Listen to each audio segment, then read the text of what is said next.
8 март повторно во мода. Најмалку 6000 жени од регионот утре ќе ги наполнат угостителските објекти. Да, интересот е огромен.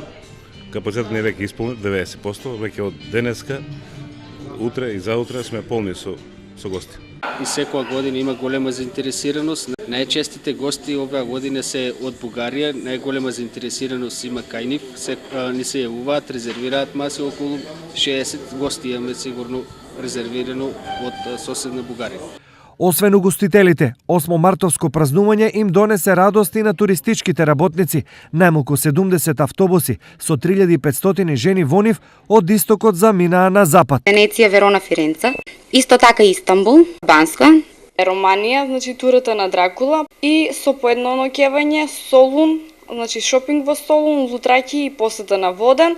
Ваква 8 мартовска навалица не било одамна, па или кризата поминала, или... Ако нема пари, прослава нека има.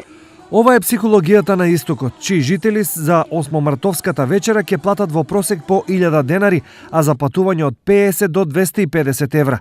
Дополнително, подороците ќе однесат уште по 500 до 1000 денари. Збирно 8 март од джебот на сиромашниот исток ќе извади најмалку половина милион евра. Од тука, кога во 19. век Клара Цеткин и Роза Луксембург се бореле за женската рамноправност и право на глас, веројатно не ни помислеле дека освен на жените, услуга му прават и на бизнисот.